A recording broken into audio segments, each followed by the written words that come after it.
And then tonight we have Bruce Herwig.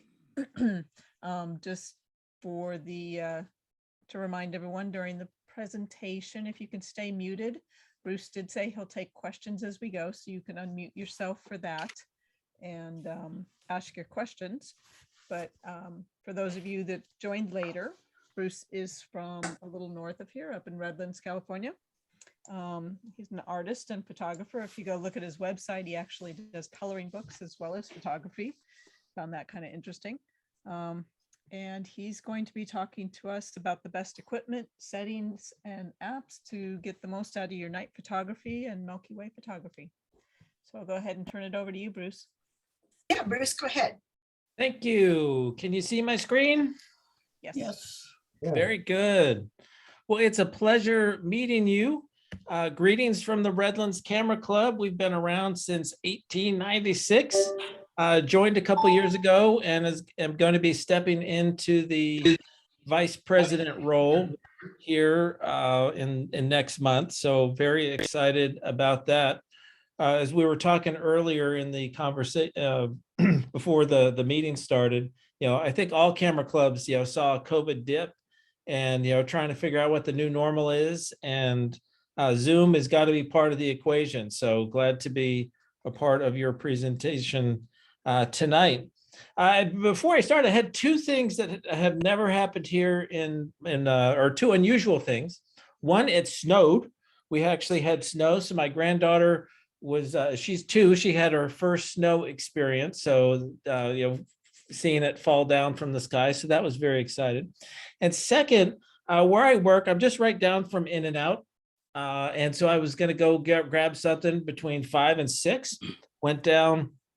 Normally it's really quick, but tonight somebody's transmission went out right at the front. And so there's a super long line. So we're waiting 10, 15 minutes. And then they had everybody back out of the In-N-Out. Now that was just crazy. So between snow and In-N-Out, it's been a great day so far and looking forward to spending some time with you today. So whether it's sunsets overlooking, this is overlooking San Bernardino from Yucaipa, or summer solstices. I love shooting the solstices, rainbow moon, super blue blood moons. We've got a couple of eclipses coming out this year. I have just learned to love the stars and some star photography. And specifically the Milky Way is what jazzes me up. And so everybody starts somewhere. And so my main goal today, we'll talk about, camera settings and different camera and lenses and things like that, but is to, hopefully inspire you. If I can do it, you can do it. And it's been a fun, it's definitely been a fun journey. Anybody been to Palomar? That is a great place to go. And that's my family on the left. That was a couple of years ago. My daughter's now married. My youngest just turned 16, and my middle is going to be, he's a leap day baby. So he's going to be 18 here in a few days. But they're very, if you spend the night up there at the campground, that's me taking a selfie in the bathroom where they make sure they use the red lights to make sure that your eyes don't bug out with the white lights. And I just thought that was fun. I have a friend who's an astronomer as a hobby. And so I tagged along there, and that was this was when kind of things took off for me. There's a local photographer here in Redlands, Steve Wormser, and he had posted this on his Facebook. And I just thought that was the best thing ever. I had no idea how he did it with the stars, where he was pointing or why it was in a circle. But I just said, man, if I could ever take a photo like this. And the same thing, he posted this, and it was a nighttime in Joshua Tree. It's like, you could go in a Joshua Tree at night. I had no idea that they let you in after the dark. And so I was like, oh man. So these were the photographs that kind of got me interested. And so I started with the biggest thing that I could find. and shoot, and that was the moon. And so I successfully was able to attach an intervalometer. I had my, my batteries, my, extra long batteries, and was shooting the moon. And so good, I could shoot the moon.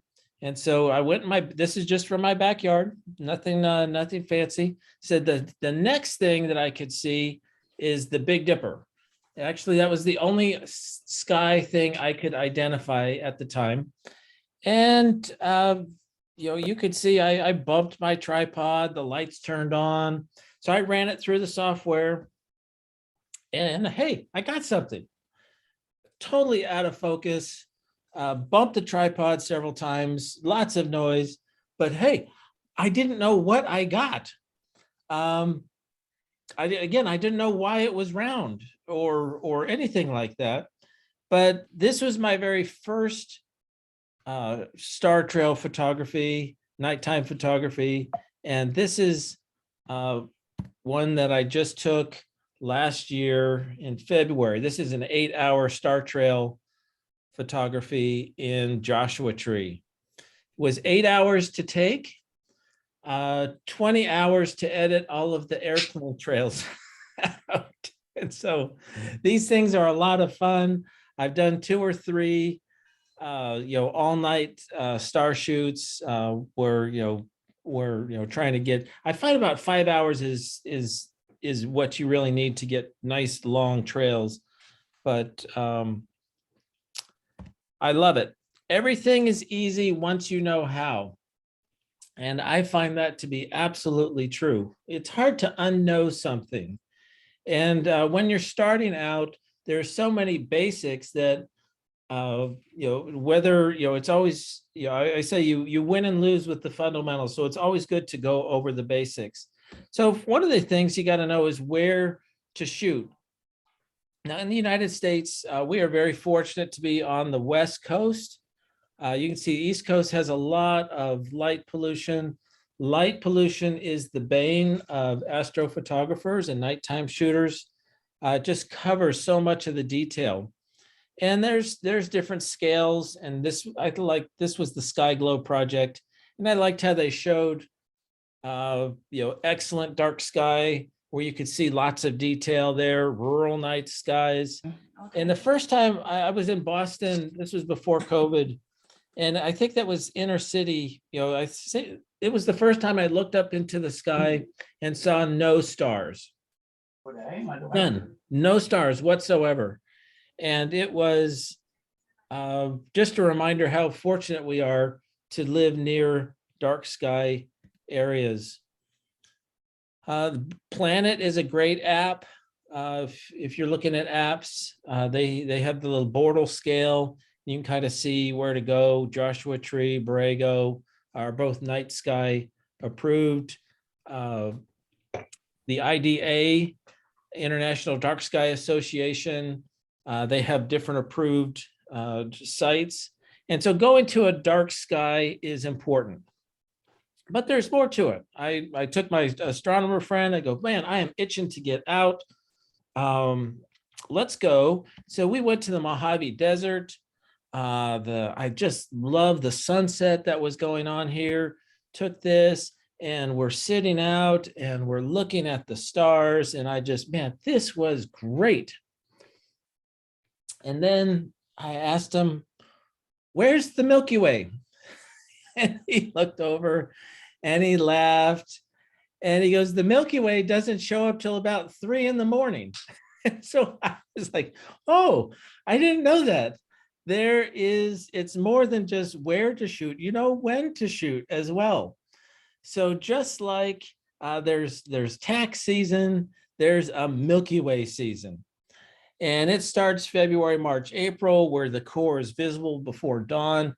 In fact, I'm going to be shooting out on Saturday, the 5th, out in the Joshua Tree area. And Milky Way will be rising right around 3 a.m. And so that's early. And for a lot of people, it's way too early. If you go to May through August, that's kind of the peak time for those who aren't diehard folks. When it gets to September, October, November, the Milky Way is standing straight up, and you don't get the good part. And by the good part, here's a picture of the Milky Way that I took. This was a track shot. We're talking about the core, the I call it the juicy center there, and it's really Milky Way core season.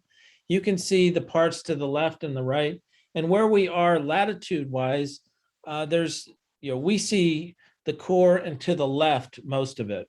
In Australia, they actually get to see both sides of it depending on the season, and so the core is actually in the middle down under. So when you see the core, and that's what we want, Milky Way core season, you got to take a look at the moons, the moon shots. You've got the really moon. I just heard it described. The moon is like a flying city with lots of light pollution. And if you could shoot during the new moon being no moon, and also a waning crescent, that's the week before the new moon. Usually the moon is setting early enough that it's out of the way and you can get some really nice nighttime shooting. And it's actually quite remarkable how much it fades. This was a corner moon, and you can kind of see the Milky Way in the upper right-hand corner. This is a Joshua Tree over by near Arch Rock, and that campground over there. And then I went a few weeks later when there was no moon, same spot, and boy, what a difference. You can see so much detail there. So now you've got where to shoot, when to shoot, but when can you start to shoot? And that's where knowing about the twilights. I had only heard of one twilight before I started, and that was the civil twilight. And civil twilight is about where it goes 6 degrees. And in our latitude, again, that's about 24 minutes between each of those twilights. So you've got nautical twilight, astronomical twilight, and then night. So about an hour and a half after sunset, that's as dark as it's going to get.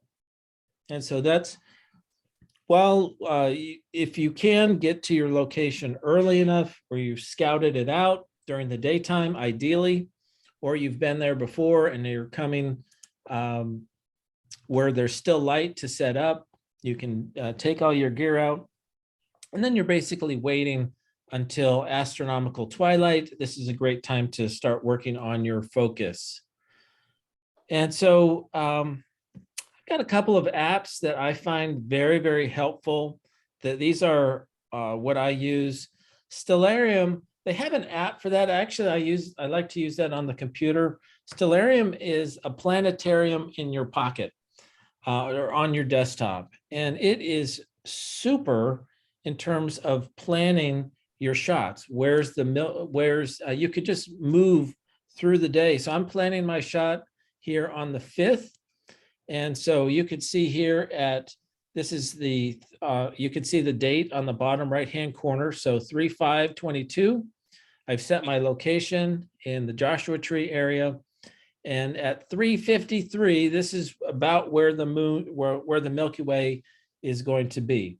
I like my Milky Ways nice and flat when they're first rising up. So I do most of my shooting, my most serious, intense shooting before June. Between May and June, I start looking at the arch. But has anybody else used Stellarium to good effect? I find it just to be a helpful program. This is one of the apps. This is an iPhone only app, Sky Guide, and you just type it. You can just hold it up to the sky. It's got augmented reality, or type in any object that you want to find. And just like Jack Sparrow in the Pirates of the Caribbean movies, it will point to anything you want. And so you just type that in, and it will show you what's in the night sky, and you can just find out exactly where it is. Polaris is handy when you're shooting star trails. That's where the Earth, just like a globe, how it has those 2 points, top and bottom. That's the top point for us in the northern hemisphere, and that's basically where the Earth is spinning on that. Another app I use a lot, and it's really a website. A lot of other apps incorporate this, is the cleardarksky.com, and they have several different locations, hundreds of locations of dark sky areas. And the way that this works is it's actually hour by hour. Darker, darker means better, lighter means worse. So for example, here in this example, on the left-hand side, low cloud cover, some transparency issues, that's either with low-lying clouds or with moisture in the sky. But if you were to shoot on Monday here, those clouds would just be totally white, so you couldn't see anything. So knowing what the cloud cover is going to be, and there are different apps for cloud cover and weather, but definitely take a look at the weather before you drive somewhere. before you drive somewhere. Now, it doesn't mean that it's not a good idea to go out, even if there is clouds. Sometimes you'll catch a break, and sometimes just shooting under those type of conditions. Most of the time when I'm setting up my shoots, I've committed that weekend, and so I'm going out on Friday regardless of the weather, and then I'll just change what I'm shooting if I don't get the apps. Who has photo pills? Anybody has photo pills? That is kind of the go-to astronomy app. It's like $9 for an app. That's like really expensive, but it's very helpful. Again, it has an augmented reality view that allows you to see sunrise, moonset, sunrise, sunset, and you can time exactly where it's going to be, or take a look at, and you can move time forward or backwards. So this was the monolith and juniper in Joshua Tree. And so I timed it up, and you can see in the upper left-hand corner, it said 2:02 a.m. So I knew exactly where I needed to be. So I'm pre-visualizing, I'm planning my shot, and then went ahead and took that shot. Which is just fantastic. I didn't have to guess where it was going to be. I knew exactly where it was going to be. Same thing. This is Borrego. We're shooting with a friend down in Borrego with some of the metal monsters that they had. This is one of the dinosaurs. I thought, boy, this would be fun to get the dinosaur with the shooting out the Milky Way kind of out of as fire. Thought that would be a fun composition, and so saw it in my head, planned it with the app, and then executed there. So any questions so far on any of the apps, or do you have an app that you like to use that you would like to share? Bruce, I have a question. This is Robert. Hi, Robert.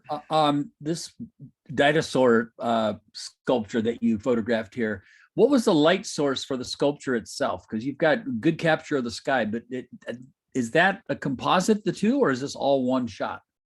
This was a composite, and usually I'm doing a much longer exposure on the foreground. Right. Than I'm doing in the night. Yep. Just available light that's in the foreground. When you say a longer exposure, like 2 minutes or a minute and a half, or what's a ballpark figure? Yeah, it depends how dark it is. If you're doing a blue, blue light, is it blue? Yeah, blue hour shooting. You can, then it's, half a second to 3 or 4 seconds. If you're in the night, 2, 3, 4, 5 minutes. Usually I'll bracket it. Mm-hmm. Just use what's best. Opposed to light painting. That's another option, is to light paint. In this case, I wanted it nice and flat, so no light painting on this one. The one you did of the dragon is just awesome. It's a great shot. You've got a great capture. Thank you. I'll get to that one. That's kind of next level. So just kind of showing you my journey here. and where I started. And thank you. That was a beautiful. What gear do you need? So it's there's lots of you can always spend more money, and as you found, the gas syndrome, the gear acquisition syndrome that I don't want to say that we all suffer some, but I do, and so I project that on everybody else. But astrophotography is one of those, very similar to sports photography. You can take sports pictures with just your normal kit lens and basic camera, but it's not going to be as good as somebody who is invested in super fast shutter speeds, higher ISO shutter speeds, long, expensive, fast lenses. And that's the same way with astrophotography. And on the other hand, I always think of the story where somebody gave, they said, here's this violin, and this violin, it's all run down, and it's terrible. And they gave it to, and they're doing a bid on it. And they said, $1, $2, who'll give me $3? And then this older gentleman came up, and he lovingly took it up in his hands, and then he started playing it. And it was just beautiful. The crowd was mesmerized. Ended up being a Stradivarius. Now, who will give me 1,000? Who will give me 2,000? Who will give me 3? The camera in the hands of a master photographer can pretty much do anything with any gear, is what I've found.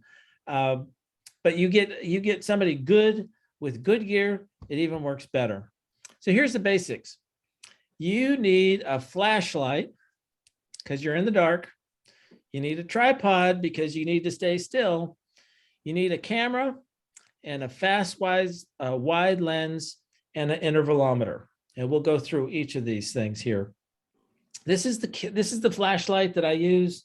It is a Chameleon CU6, and I love it because it has different variations of light, different brightnesses.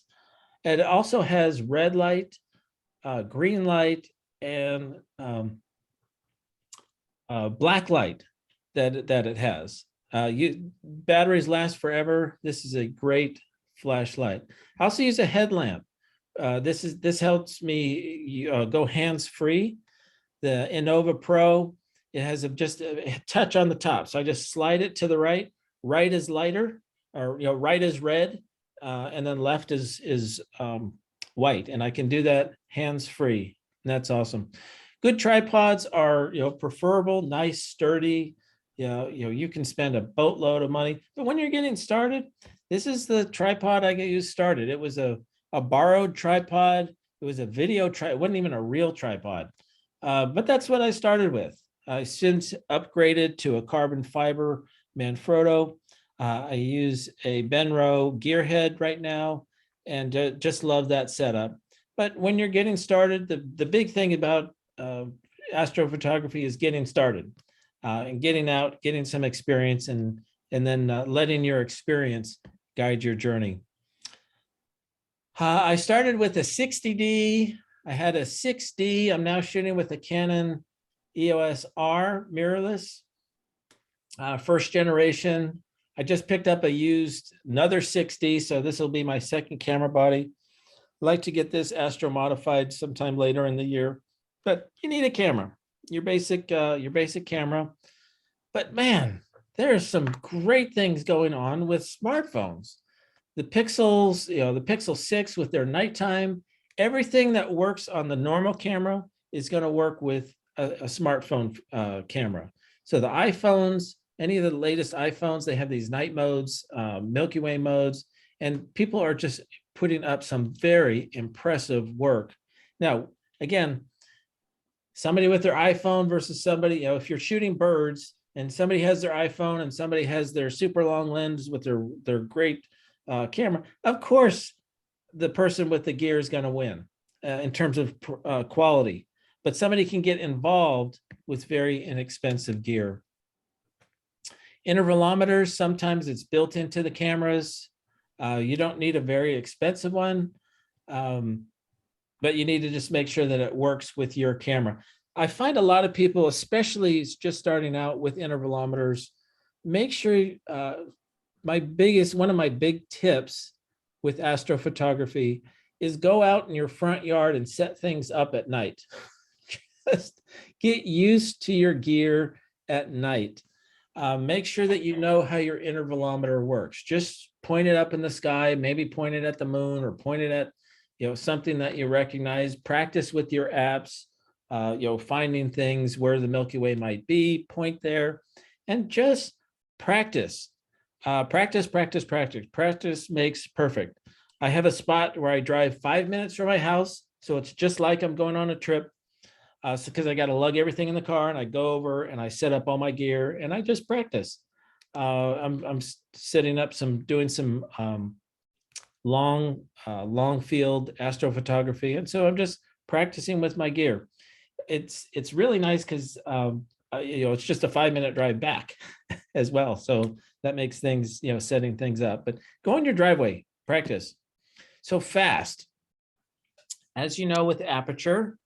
Apertures calculated with f-stops. F-stops, the lower the number, the more light that it's letting in. So really, when you need a fast lens, you need a 2.8 or lower.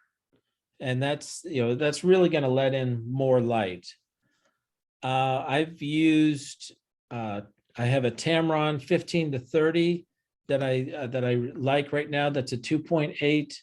My 24 to 70, that's also 2.8. I have a Rokinon 24 millimeter, that's a 1.4. And I've got my eyes on a Sigma art lens 28 millimeter, that's also a 1.4. What about you? What kind of lenses are you shooting with? 35 millimeter on the Leica. And, Oh, what f-stop is that? it's a 1.4, Nice. but I have not. I've attempted doing this once in the backyard, Mm-hmm. and got me psyched on it, and then the fog came in and wiped me out. But that's why I made sure I came tonight to listen to figure this out. I'm in New York City, so got a lot of light pollution. There is a lot of light pollution, that's for sure. Who else? Who has a fast lens that they like? Usually fast lenses are expensive lenses. So here's your chance to brag. Is I have 50, 28 to 70, that's f2.8. Nice. is 50 millimeters just too tight? I've got a 1.4 50, but maybe it's not wide enough. I've shot I use my Nifty 50. That's a 1.8, and that's, you don't get full, clearly you don't get all of the Milky Way, but you can get really some nice compositions with that. But you have the more you zoom in, the problem that you have there is that the Earth is starting to spin, and we'll be talking about that here in a moment. Anybody else have a lens they want to share? So typically you want to go with wide, especially when you're starting out. Wider is better. This is from Lonely Speck. Lonely Speck is a great resource in terms of filling in. So you were talking about 50 millimeter. Here's this inside area here. That's what you can catch. So you could really get a nice composition with a good foreground. The core here, 35 millimeter, 24 millimeter, 18 millimeter, and 14 millimeter. So that's a lot. That's, you can get a whole lot of sky. Personally, my favorite is 24. Again, like I said, I'm eyeballing I think that's a great compromise between what you can get in the foreground and what you can get in the background. I have, like I said, a 15 to 30, and you see I can crank that up if I'm really trying to get wide. A lot of it depends on what is in my foreground. APS-C versus full frame, doesn't matter. Just make sure that you're doing your conversion. We'll talk about that later to figure out how long you're able to shoot. So you've got your intervalometer, you got your flashlights. You now need snacks. Don't forget the snacks, especially caffeinated drinks. You're shooting at night. Proper clothing, that depends on what type of year. You could, if I'm going right now to Joshua Tree, it's going to be freezing. So proper clothing for me would be long underwear, multiple layers of jackets, hats, ear things, gloves. Borrego in the summertime is 110, 112. Proper clothing there looks a whole lot different. So know where you're going, look at your weather apps and layer appropriately. Folding chairs are nice, and then printed maps. Sometimes where you're going, the Wi-Fi isn't so good. And so I always like to print something. And for safety, I'll let somebody know where to go. So if you haven't gone shooting before and you're not sure about where to go, I recommend connecting with your astronomy club. Because these guys are nighttime experts. They know all the dark spots to go, and they have a star party. Now, first time I heard of a star party, I didn't know what it was. I thought it might be like cosmic bowling, where these guys crank up the music and have glow sticks, and who knows what they're doing out there. But nope, this is a pretty serious bunch. They bring out their telescopes, and they're the most friendliest people that they want to show and share the night sky. So they'll answer all your questions, let you look into their telescopes, and just a real friendly bunch. They've got scopes, some big scopes, some small scopes.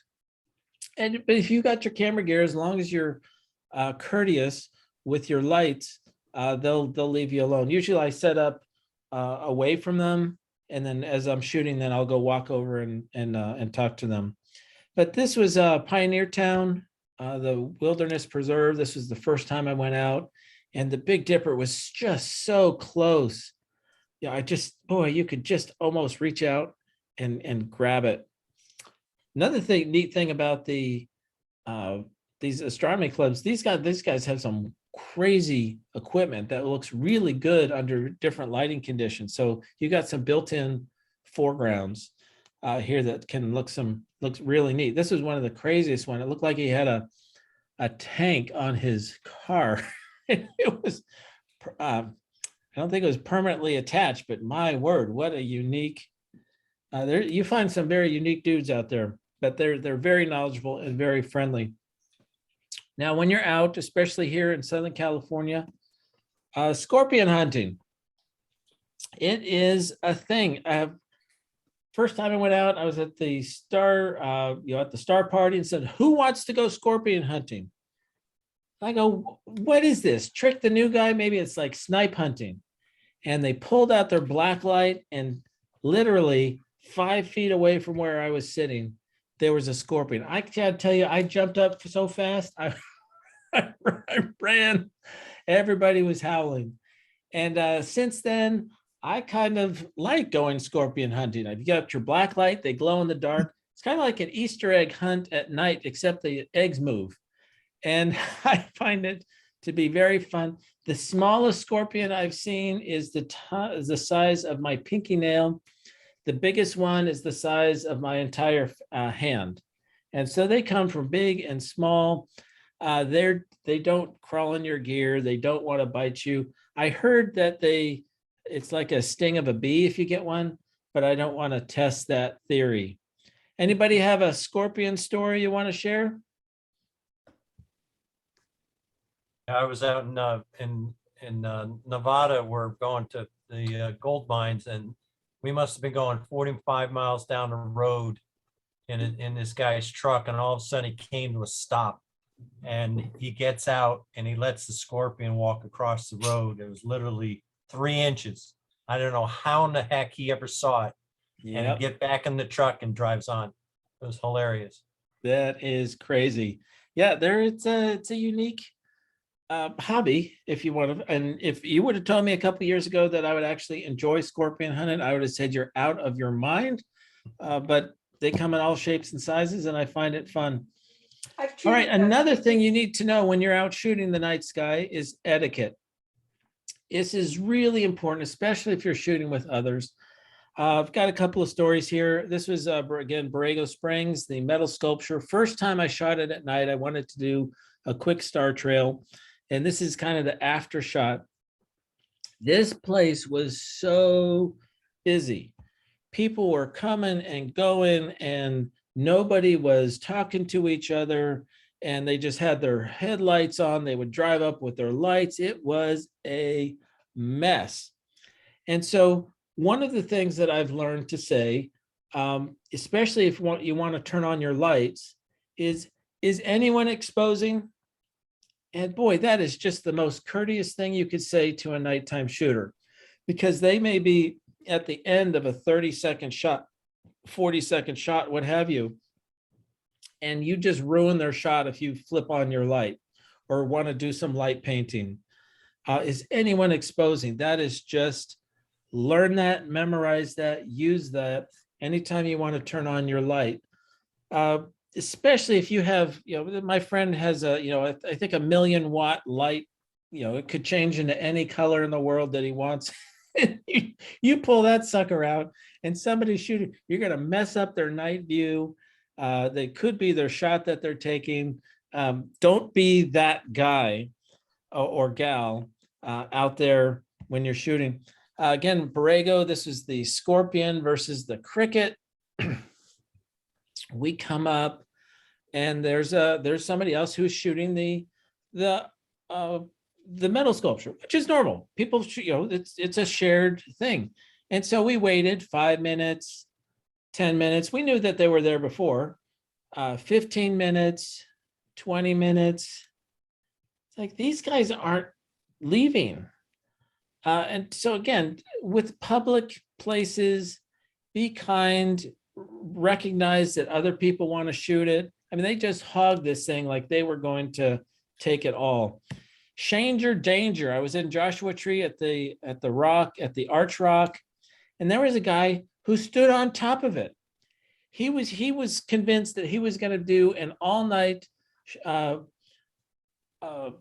lapse all by himself. And so he wanted the thing, and so he was going to stand on it. There's a whole bunch of photographers there. There's about 8 of us lined up on the rock here from right to left, and we're all. It's like, dude, get off the rock. We would like to shoot this. I've seen it done nicely. I've seen it done not nicely. And again, be kind. Ask if anybody's exposing. Don't hog it. And you will have a good nighttime experience, and so will others. And boy, you meet some really interesting characters out there. Some good, some not so good, but it's especially Joshua Tree. People come from all over the world, and Borrego, all over the world, to shoot these things. The way I figure it, I get jealous of the guys who are shooting the Aurora Borealis, and they get jealous when they see my pictures in Joshua Tree. So we're even. Now, camera settings. Camera settings in nighttime photography are, you're using the extremes of your ISOs, of your shutter speeds, of your f-stops. So make sure that you're shooting in RAW. I don't have to tell a camera club to shoot in RAW, but it's always, I was very nervous when I started shooting in RAW. I didn't realize that it was the exact same as editing in a JPEG. So if you're on the fence, just shoot in RAW. You need as much flexibility when you're editing, because you're trying to pull out that fine nuance in the Milky Way. And so having all that data in RAW is really important. Now, some of your lenses have image stabilization, in-body stabilization, external stabilization. Make sure all of that, if you're on the tripod, do what your manufacturer recommends. In my case, it's off. Turn all lens image stabilization off. Reason being, if it's on a tripod and still, it's actually will cause some problems. So this was, again, I was at the Arch. I try to shoot the Arch at least once a year. And this was a midweek, and I had the Arch all to myself. This is so rare. It was a beautiful evening. Milky Way was out. I had it to myself, and I forgot to turn my lens image stabilization off, and all of my photos were blurry. And I was just kicking myself all the way home. So this was the lesson. Make sure you turn your lens image stabilization off. Why weren't you able to check that? Why didn't I check that? Because I was a rookie. Oh, okay. Normally you would want to look inside your, zoom, take a photo, look inside of it and see if it's sharp or not. I was just caught up in the moment and failed to follow my mental checklist. And so this was one of those, bummers. It'll make a great talk one day. Turn your autofocus off. You're going to be shooting at items that don't have enough contrast for your autofocus to work. I'm going to show you a technique here that will help you. But this was just to get you started on the left side here.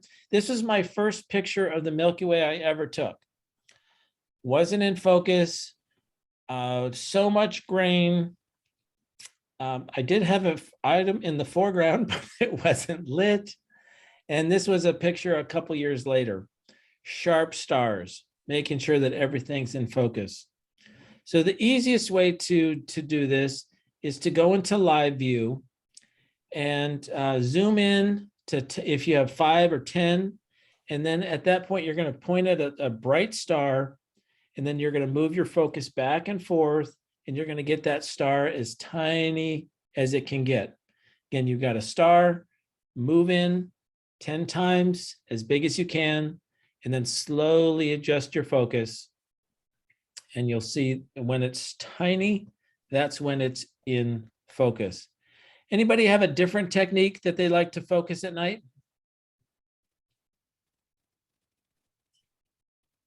Again, this is something good to practice at in your driveway. You don't have to. Some people I've heard at night they just focus, or in the daytime they focus at infinity and then they use tape, and that could work. But I was always afraid if I would bump something. Okay, long exposure noise reduction. You want it on or you do want it off, and that really depends on what you're doing. But what is long noise reduction? That's where it takes a second dark frame. A dark frame is the equivalent of putting the lens cap on. And so if you're taking, let's say, a 20-second shot, it's going to take another 20-second shot because the noise, it's going to take a look at those and it's going to combine the two images together. And that's going to help reduce the noise in your image.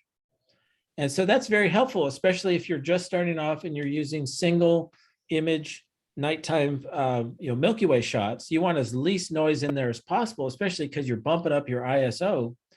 And so I keep my noise reduction on for Milky Way shots. If I'm doing meteors or star trails, you want to make sure that it's off. And so this is another one of those, boy, should you make sure that you check it. Sometimes people go out and they haven't, sometimes their camera, if it goes over 20 seconds or 15 seconds or whatever, it will automatically kick on.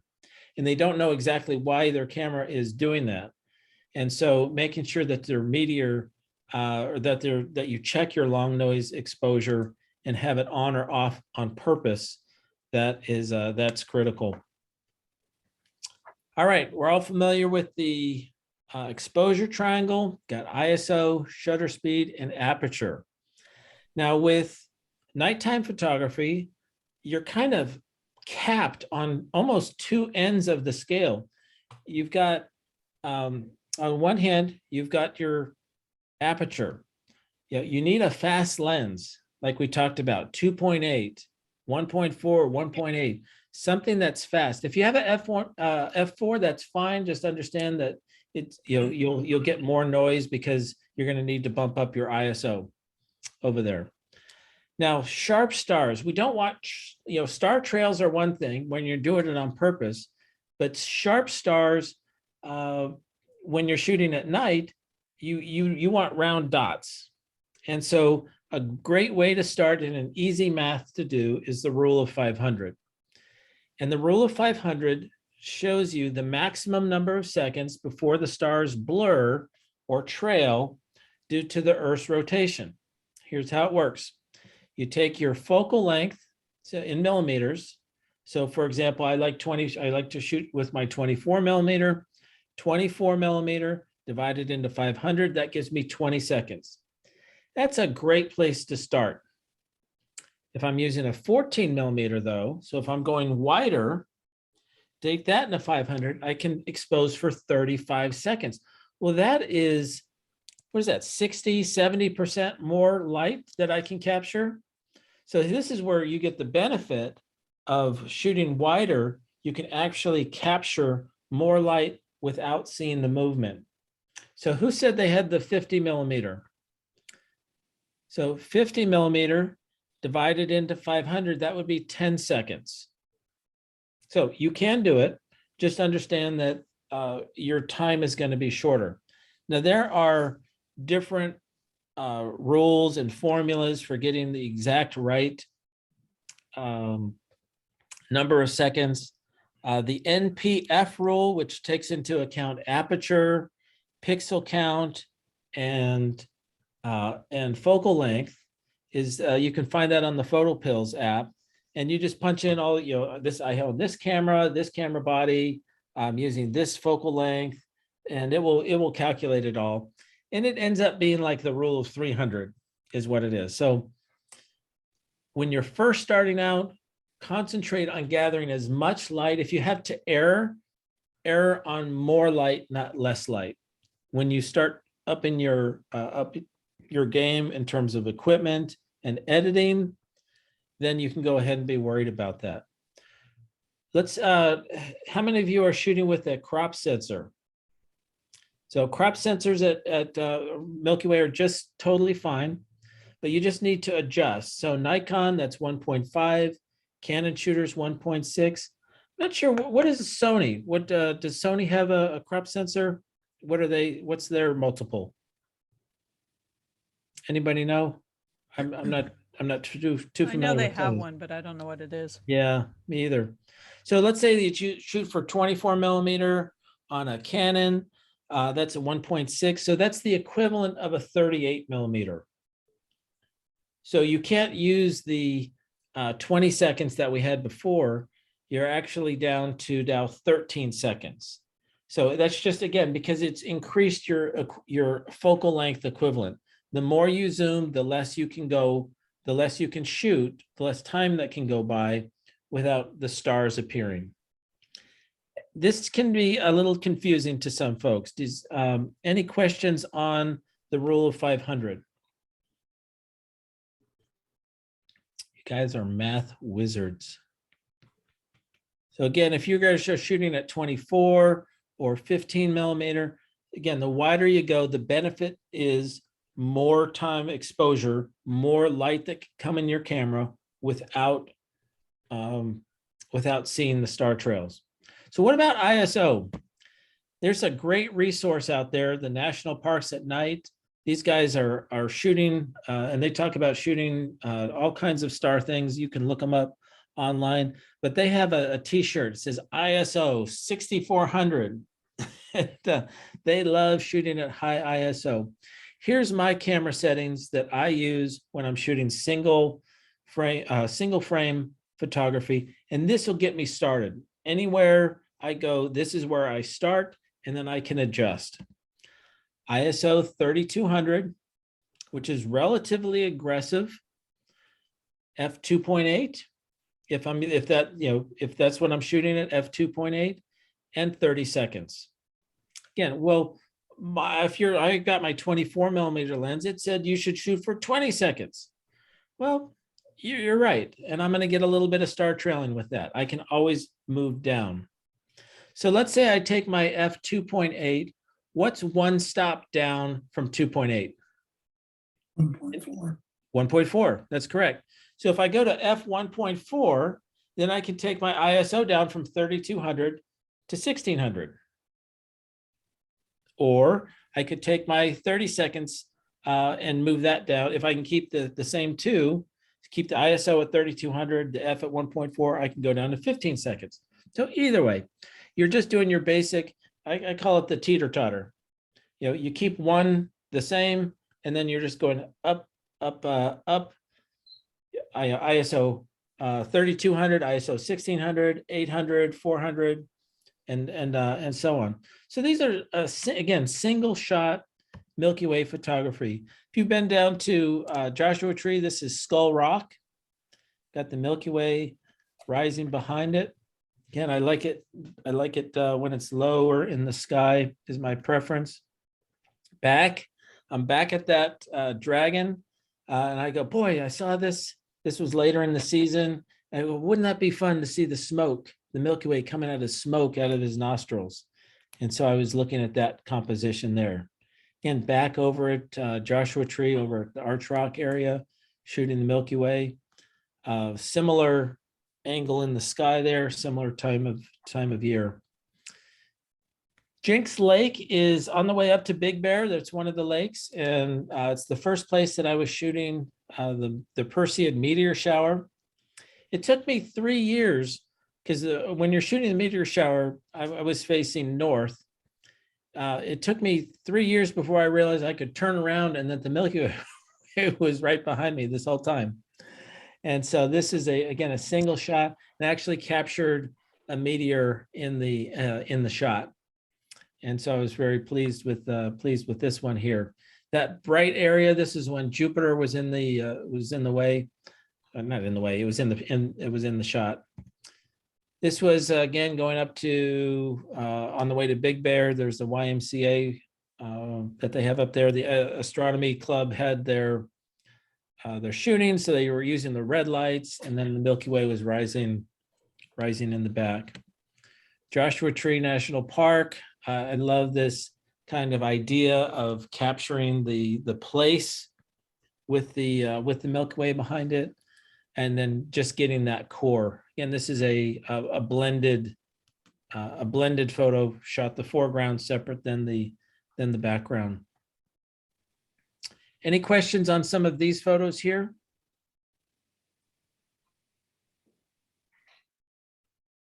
Well, let me jump over. Maybe you've seen the Milky Way arch. And so the Milky Way has to be up in the sky. It comes up on the right. You know, again, you can see the core, but it also, if you have good dark skies, you can actually see it going all the way to the left. It arches across the sky. And you really want to shoot your arches before June, July. That gets a little bit higher in the sky, much harder to shoot. I was at the RTMC Astronomy Expo a couple of years ago. Wally Pachoka, who was a 3-time Life Picture of the Year photographer, he's been published by NASA so many times it's hard to keep count. He had a booth there and he was selling his pictures. I said, man, how do you do an arch? And he goes, oh, that's easy. Would you like to know? Oh, yes, I would like to know. How do you do that? And he goes, it's simple. You just take a photo and you go vertical, and it's just like any other panorama. You take the photo, you make sure your tripod is level, you cover about 50%, and then you take the photo and you move it again. And you move it and you move it again, 50% overlap. And sure enough, then you just stick it into Lightroom's panorama stitch. Wow. And what do you know? It works like a charm. I go, well, what about the stars moving? He goes, well, as long as you're wide enough. Again, this was 24 millimeter, because you can't tell. It's like, oh, that's really good to know. So you can get a beautiful Milky Way arch. In this case, the foreground was blended in later. The foreground was lit by a setting moon. And so I've been trying to duplicate this for the last couple of years. But since I'm always going out on new moons, there is no moon to light to light my subject. But Milky Way panoramas are one of those bucket list shots that you definitely need to, if you have any interest of going out in the night sky, of shooting that. Borrego Springs is just north of you guys. I love shooting at Borrego. They have so many interesting sculptures. The Ricardo, help me out, somebody, Ricardo, he's the sculpture guy. Awesome, awesome, awesome, awesome. He does great work. Go to the same, Ayeta? there you go, thank you. And he just says they're amazing foregrounds. This is, again, I was shooting the Perseid meteor shower and then put this together as a star trail. I wasn't facing north. You can see where north is in the upper left-hand corner. I'm moving, that's closer to the North Star, Polaris. But this was, somebody was mentioning this shot. And this is my favorite shot to date. This was a blue hour blend of the foreground. So I left work half hour early and booked it. It's 2 hours and 5 minutes to Borrego Springs. And so I was pedal to the metal to get there at blue hour.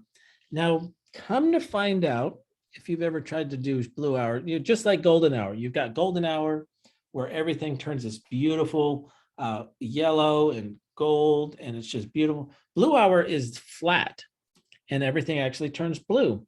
But blue hour has truth in advertising. It's really about the blue 10 minutes. It's really this little short window. And you've got a blue hour at sunset and you've got another blue hour at night. And so I took the blue hour shot because I've been working, for years and years and years, I could never see the depth of getting the bigger arch and then the smaller arch off to the left. And so I just love that treatment. And the back this is where we're really talking about taking your astrophotography to the next level. We've been talking about single shots.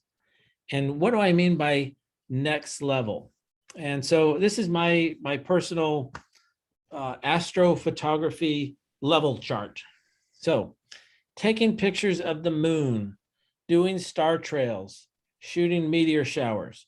You're at night, you're getting out with your equipment, you're shooting, you're getting used to using your equipment at night. Those are great level one. You've got an intervalometer, maybe you've got a long lens, maybe you've got a wide lens, but you're starting to get out at night. And what I found is that each time you move to the next level, typically you invest in better gear, you need better editing skills, and you need more familiarity with the night sky. And it kind of works exponentially each level. Level 2, Milky Way shooting, single exposure, shooting eclipses, comets, and you're trying to do some basic light painting. This is level 2. I was at level 2 for 4 years, and level 2 is a great, super fun place to be with nighttime photography. There's a lot of people go here, stay here, and just love it.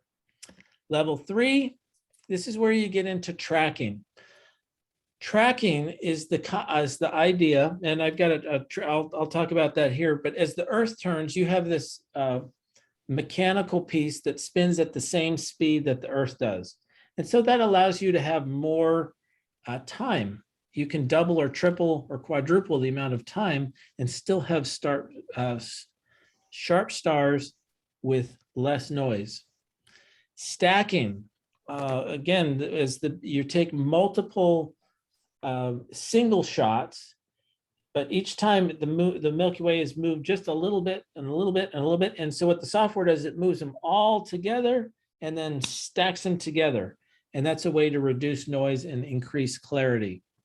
Specialized software, specialized, some of it's free, some of it's not. Shooting deep sky objects, that's galaxies and nebula. Now you're starting to blend your foreground with your night sky. Don't worry about that when you're just getting started. Work on silhouettes. Just concentrate on your nighttime, capturing the night. And then level 4, man, now you're getting into dedicated tracker, usually multi-$1,000 specialized software like PixInsight, low-level lighting techniques. You've got guide scopes and computers. You're astro modifying your cameras. Now you're deep in the weeds. So any questions on my 4 levels? is I just found this, I'm trying to, most people see level 4 work, but they're at level 1 and they're trying to figure out why is my stuff as good as this guy's stuff. Well, there's a long way to go. And this is a multi-year and many thousands of dollar opportunity. Trackers, I use the one on the left. It's an Ioptron SkyGuider Pro. Again, it's a motorized, it just spins at the same speed that the Earth does. So if before let's use that 24 millimeter, it said you could go for 20 seconds. Well, 20 seconds, if I could double that or triple that or quadruple that and shoot at 20 seconds, 40 seconds, 80 seconds, well, then I could take my ISO and move that down from 3,200 to 1,600 to 1,800 to 800. Well, there's a whole lot more dynamic range and a lot less noise that you have to deal with. And so that's why people get into trackers. But I didn't have a tracker for 4 years, had a ton of fun with it. It does add an extra level of complexity because you've got a polar align, you've got extra gear to bring and make sure that it's charged. But the price we pay, right, for our game.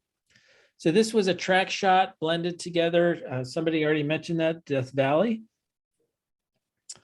This was the first time I went to the Night Sky Festival. This was a couple years ago before COVID, and it was 100% cloud cover for 2 nights in a row. I was just so bummed. And it finally cleared the last night I was there. I had a 10-minute window before sunset hit. So I had my tracker already and the Milky Way was just rising, and literally that's all I could get. And so blended that in. I was very pleased with that shot. This is Scorpius Arch out in Joshua Tree. I'm actually headed back there. That's where I'm going on the 5th. It's outside of the park, a little bit of a hike to get to. This again, blended shot. This is where I do time blends as well. The foreground was taken, this is a composite. The foreground was taken in 1 month, and then the Milky Way was taken 2 months later and blended together. This is Face Rock, which is right across the street from Skull Rock. You just have to take a little bit of a hike, about 10-minute hike to get there, real easy to get to. But I just love the idea of your thoughts being pouring out into the world. Quick question, Bruce. Yep. On your previous slide of the arch, Yep. That's from Joshua Tree, I believe. Yes. What's the light source on the rocks? Because that looks like a very strong man-made light source there, skimming You across are the rock. correct. That is a LED panel that I had.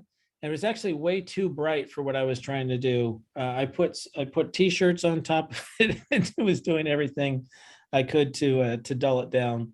I had that on a lamp pole, but yes, that was a man-made light. So I'm going to be trying something different this time, so I don't get that nasty shadow in the middle there. Okay, looks pretty good. Yep. How good is looking at your screen after you've taken the shot, previewing to what you, to make sure you got it or not? Is there a? That's good. You can find out, your screen will tell you if you can zoom in and see if your stars are sharp. But really, we're not talking about editing tonight, but that's where you're really just coaxing out the detail. Editing is a whole different aspect of astrophotography, but it usually involves bumping up the contrast, moving up the clarity, and doing what you can to minimize the noise. Well, but I was saying, how long did it take you to look at the back of your screen and go, okay, I've got this. I can go fix it when I get home the way I want it, as opposed to getting home and going, hell, it didn't look like anything. I really screwed up. Yes. Well, this is where you're doing the same kind of thing. So you got your blinkies on where you're making sure that you're not overexposed. As long as you're not overexposed, you can look at your histogram and kind of see where you're at, making sure that you're trying to move as much as you can to the to the middle. Is lucky if you can get to the middle. Most of the time I'm on the left hand side. but you're really, as long as you're sharp, my biggest thing is, am I sharp? If I'm sharp and I'm not overexposed, I'm good to go. Bruce, I can move everything else out of that. Bruce, just to clarify, this shot is a single shot, or did you do light painting on it or a composite? This over here, this is a composite. Okay, Yep. Now, this is a track shot. As I walked away from the arch right before sunset, again, boy, that sunset, it's early this time of, early in March here, getting it nice and low. But again, it was facing in the right direction. So this is actually what I would see. But it so was a aren't composite. you afraid to leave your camera on your tripod? Because obviously this shot is taken, possibly during blue light, and then you've got to wait and 4 or 5 hours before you're going to see the Milky Way this time of year anyway. Yeah, all depends where to go, where you're at. Sometimes I'll sleep in the car. Yeah, there are some people are very sticklers about, the difference between a blend and a composite, and there's a lot of controversy there. If you move your tripod, it's a composite. And so I do composites. Okay, if that's how you're going to define it, then I'm okay with composites. Especially since I'm doing track shots. If you keep the Milky Way still, that means the ground is going to be blurry. Something's going to be blurry, and so I just don't worry about it. My goal is beautiful images that I'm proud to share. Thank you. Bruce, Yes. to validate that your shot's good, can you use a external or an auxiliary screen that's bigger? Or are they too bright? You don't want to blow out your eyeballs. In fact, you take your LED and move it to the left, in terms of your brightness. You don't want that, hurting your nighttime vision when you're shooting. Really, again, if you're sharp and you're not overexposed, you're fine. You've got 2 or 3 stops using RAW to pull it back or forward, to pull it up or back. And so don't worry about it. As long as you're sharp and not overexposed, you're fine. Thank you. Yep. So wrapping it up here, I'm starting to do some deep sky. This is my tracker with my Sigma 150 to 600 millimeter lens on it. I've got a guide scope there. It's got a special Raspberry Pi computer on it. This is what it looks like here with the guide scope using my smaller lens. But it's a whole nother level of complexity that you have to do. Take out there. I've got an external battery, so you're starting to now lug some gear around. And I almost, to get double the light, I'd almost, wish that I bought a faster lens in some cases, just invest in the lens and not in the tracker, but still learning it, still having fun with it. You do get to take some just awesome images right now. The Orion, this is the Orion Nebula on the right, and then the Running Man Nebula on the left. It's probably one of the easiest to shoot. Shot this in Borrego. I haven't quite nailed Andromeda yet, but this is my best attempt to date. And I love to put together calendars. I do a Redlands calendar. I've put together this is my 7th year of putting together a Redlands calendar. About 4 years ago, I started to do astro calendars. And so, getting 12 of your best shots, I'm always thinking, is this calendar worthy? It's been real fun to diversify and to share my love of the night sky with others. I'll shoot everything from, the moons, I'll be, a mile and a half away using a long lens, or star trails, or deep sky, or solstices, starting to do some solography as well. And there's just so much fun in the night sky to shoot. And I'm glad to have the opportunity to share with you this evening.